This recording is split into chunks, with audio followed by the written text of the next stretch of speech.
बिस्मिल्लाहिर्रहमानिर्रहीम। अस्सलामुअलैकुम वरहमतुल्लाहि वबरकातुहू। मुअज़्ज़िज़ सामीन, मैं उम्मीद करता हूँ आप सब खैरियत से होंगे। मैं दुआ गो हूँ कि अल्लाह रब्बुल इज़्ज़त आप तमाम की नेक जायज़ दिली हाजतों को पाए तकमील तक पहुँचाए। ख़वातीन व हज़रात, आज की वीडियो एक वज़ीफ़े की वीडियो है। ये वज़ीफ़ा बहुत ही मुजर्रब और पावरफुल वज़ीफ़ा है। ख़वातीन व हज़रात, इससे पहले कि मैं इस वज़ीफ़े की डिटेल की तरफ जाऊं, इस वज़ीफ़े की वजाहत की तरफ जाऊं, आने वाले नए दोस्तों से गुजारिश है कि हमारे इस सईदी चैनल को सब्सक्राइब कर लें। इस पर इस्लामिक वीडियोज़, वज़ाइफ़ की वीडियोज़, ख्वाबों की ताबीर की वीडियोज़, दीनी मसाइल की वीडियोज़ अपलोड की जाती हैं। चलें शुरू करते हैं। ख़वातीन व हज़रात, इस सूरत के बेशुमार बेनिफिट्स हैं, इस सूरत के बेशुमार फ़ज़ाइल व बरक़ात हैं। ये सूरत कौसर है जिसका वज़ीफ़ा मैं आपकी बारगाह में लेकर आया हूँ। वो वज़ीफ़ा है सूरत कौसर का। छोटी सी सूरत है, आप इसको जानते हैं। चलें इसकी इंफॉर्मेशन, इसकी डिटेल आपके सामने पेश करता हूँ। हज़रत हसन बसरी रहमतुल्लाह अलैह ने दावत का एहतमाम किया, लंगर का एहतमाम किया।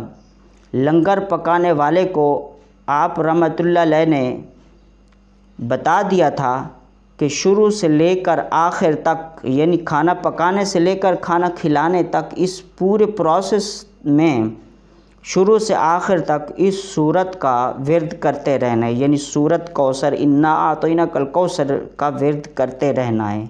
तो इसकी बरकत से अल्लाह रब्बुल इज़्ज़त उस हमारे खाने में बरकत फरमाएगा। ख़वातीन व हज़रात, इस सूरत कौसर के पढ़ने के बेशुमार फ़ज़ाइल व बरक़ात हैं। कुछ फ़ज़ाइल, इनकी बरक़ात, इनके बेनिफिट्स मैं आपकी नज़र करना चाहता हूँ। अगर किसी शख्स को दुश्मनों का खौफ हो, उसको कहीं से धमकियाँ मिलती हों, उसको कहीं से कोई ख़तरा लाहिक हो, कोई खौफ हो, किसी तरह का किसी के साथ उसको दुश्मनी हो, तो उसको दुश्मनों का खौफ हो, तो उसे चाहिए इस सूरत कौसर को पढ़ने का मामूल बना ले। इसी तरह इस सूरत का ये भी फ़ायदा है, अगर आपको कोई रोज़ी रोज़गार का मसला है, आपके रिज़्क़ का मसला है, आपकी जॉब का मसला है, आपकी जॉब होती है, फिर कुछ अरसे बाद आपकी जॉब छूट जाती है, आपका बिज़नेस कभी सही चलता है, कभी ख़त्म हो जाता है, तो आपको अगर कोई रोज़ी रोज़गार या जॉब का मसला है, तो उसे चाहिए कि इस सूरत कौसर को पढ़ने का मामूल बना लें। इसी तरह अगर आप में से कोई शख्स ये चाहता हो कि आखिरत के दिन हमें हुज़ूर ताजदार कायनात सल्लल्लाहु ताला अलैहि वसल्लम के दस्ते मुबारक से हमें जामे कौसर नसीब हो, तो उसे चाहिए इस सूरत को पढ़ने का मामूल बना ले। तो इंशाअल्लाह इस सूरत की बरकत से अल्लाह रब्बुल इज़्ज़त आखिरत में उसे आकल इस्लाम के दस्ते मुबारक से जामे कौसर नसीब फरमाएंगे। इसी तरह ख़वातीन व हज़रात, अगर कोई शख्स ये चाहता है कि हमें ख्वाब में हुज़ूर सल्लल्लाहु ताला अलैहि वसल्लम की ज़ियारत नसीब हो जाए, तो उसे चाहिए इस सूरत कौसर को पढ़ने की आदत बना ले। इसी तरह ख़वातीन व हज़रात, अगर किसी के बच्चे पैदा होने के बाद फ़ौत हो जाते हों, तो उसको चाहिए इस सूरत का विर्द जारी रखे। इंशाअल्लाह इस सूरत कौसर की बरकत से रब ताला उनके बच्चों की उम्र दराज फरमाएगा। अगर कोई शख्स चाहता है कि उसकी ज़िंदगी खुशहाल गुज़रे, उसकी ज़िंदगी अच्छी बसर हो, उसे दर बदर की ठोकरों से उसको दर बदर की ठोकरों से निजात मिल जाए, वो खुशहाल ज़िंदगी जिए, तो उसे चाहिए इस सूरत कौसर का पढ़ने का मामूल बना लें। इसी तरह अगर किसी शख्स का कारोबार है, बिज़नेस है, मालो मता है, खा वो गंदम दाना का उसका गोदाम है, या उसने कोई जानवर वग़ैरह पाल रखे हैं, कुर्बानी के लिए कुछ जानवर तैयार कर रखे हैं, अलगर्ज़ उसका किसी भी तरह का गोदाम है, किसी भी तरह का बिज़नेस है, उसको चोर डाकू का ख़तरा रहता है, तो उसे चाहिए वो इस सूरत कौसर के पढ़ने की आदत बना डाले।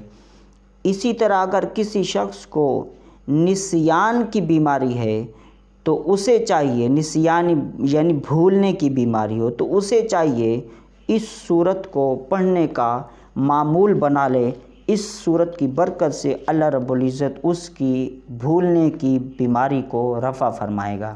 اب خواتین و حضرات، اس کے کچھ وظائف، اس سورت کے کچھ وظائف آپ کی خدمت میں پیش کرنا چاہتا ہوں۔ اگر کوئی شخص چاہتا ہے کہ اس کا کاروبار اچھا ہو، تمام قسم کے نقصانات سے محفوظ رہے، تو اس کو چاہیے فجر کی نماز کے بعد یا عشاء کی نماز کے بعد 11 مرتبہ اول و آخر درود شریف پڑھنے کا معمول بنا لے۔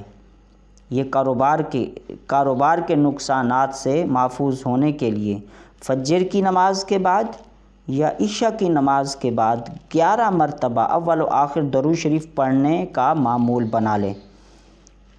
پھر اگر کوئی شخص یہ چاہتا ہے کہ میری بھولنے کی بیماری ختم ہو جائے، تو اس کو چاہیے یہ سورت کوثر فجر کی نماز کے بعد یا عشاء کی نماز کے بعد 129 مرتبہ 129 مرتبہ اس کو پڑھے۔ اللہ رب العزت اس دعا کی برکت سے، اس سورت کی برکت سے، ان الفاظوں کی برکت سے اس شخص کی بھولنے کی بیماری کو رفع فرما لے گا۔ پھر اگر کوئی شخص یہ چاہتا ہے کہ مجھے خواب میں رسول اللہ صلی اللہ تعالی علیہ وسلم کی زیارت نصیب ہو، اسے چاہیے اول و آخر درود پاک نبی کریم صلی اللہ تعالی علیہ وسلم کی ذات پر پڑھے، پھر 129 مرتبہ اس کو 11 جمعے تک پڑھتے رہنے کا معمول بنا لے۔ انشاءاللہ اس سورت کی برکت سے نبی کریم صلی اللہ تعالی علیہ وسلم کی زیارت نصیب ہوگی۔ اس کو بھی 129 مرتبہ 129 مرتبہ پڑھنا ہے آقا علیہ السلام کی زیارت کے لیے۔ پھر اگر کسی کے بچے پیدا ہونے کے بعد مر جاتے ہیں تو اسے چاہیے فجر کی نماز کے بعد یا عشاء کی نماز کے بعد 11 مرتبہ اول و آخر درود شریف پڑھتے رہنے کا ہمیشہ معمول بنا لے۔ ان الفاظ کی برکات سے انشاءاللہ اللہ کے کرم سے اس کے فضل سے وہ بچے زندہ رہیں گے۔ اللہ رب العزت ان بچوں کی عمر دراز فرمائے گا۔ پھر اسی طرح خواتین و حضرات، آخری جو اس سورت کا وظیفہ بتانے والا ہوں، شروع میں جو اس کے تمام فضائل آپ کے سامنے پیش کیے تھے، اگر کوئی شخص یہ چاہتا ہے کہ اس سورت کے جتنے بھی بینیفٹس ہیں، اس سورت کے جتنے بھی فضائل ہیں، اس سورت کی جتنی بھی برکات ہیں، وہ سب کی سب مجھے نصیب ہوں، تو اسے چاہیے کہ وہ فجر کی نماز کے بعد یا عشاء کی نماز کے بعد 129 مرتبہ 129 مرتبہ پڑھنے کی عادت بنا لے۔ انشاءاللہ پڑھنے والے کو اس سورت کوثر کی تمام برکات نصیب ہوں گی، اس سورت کوثر کے تمام بینیفٹ